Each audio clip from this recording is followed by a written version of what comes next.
আজকের দিনটা হলো আষাঢ় মাসের 7 তারিখ। আজ অম্বুবাচী। এই অম্বুবাচী শব্দের প্রকৃত অর্থ হলো জল বৃদ্ধি। এই অম্বুবাচী হলো হিন্দু সনাতনীদের একটি বাৎসরিক উৎসব। প্রতি বছর আষাঢ় মাসের 7 তারিখে মৃগশিরা নক্ষত্রের তৃতীয় পদ শেষ হবার পরে চতুর্থ পদের 3টে দিন আমরা সনাতনীরা অম্বুবাচীর দিন হিসাবে পালন করে থাকি।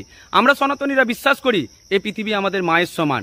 এই ধরনী ধরিত্রী মায়ের এই অম্বুবাচীর 3টে দিন ঋতুমতী দশা চলে, যার ফলস্বরূপ আমাদের পৃথিবীতে বর্ষার আগমন ঘটে। পৌরাণিক মত অনুসারে দেবী মা কামাখ্যার এই 3টে দিন, এই অম্বুবাচীর 3টে দিন ঋতুমতী দশা চলে, যার ফলস্বরূপ ব্রহ্মপুত্র নদীর জল লাল আকার ধারণ করে। প্রত্যেকটা মানুষের মনে রাখা উচিত যে দেবী মারা এই 3টে দিন, বছরের 3টে দিন ঋতুস্রাব দশা পালন করলেও আমাদের পরিবারের মা বোনেরা কিন্তু বছরের মধ্যে প্রতিটা মাসে এই ঋতু দশার মধ্যে দিয়ে দিন কাটাচ্ছে। সুতরাং তুমি যদি সনাতনী হয়ে পৃথিবীতে জন্মে থাকো তাহলে কামাখ্যা মা আর এই ধরণী মাকে সম্মান করতে হবে। আর তুমি যদি মানুষ হয়ে পৃথিবীতে জন্মে থাকো তাহলে তোমার নিজের মা এবং সমস্ত নারী জাতিকে বারে বারে সম্মান করবে, কারণ এই ঋতু দশার মধ্যে দিয়ে মেয়েরা যায় বলেই এই মনুষ্য জাতির সৃষ্টি হয়েছে। ভালো থাকবেন সকলে।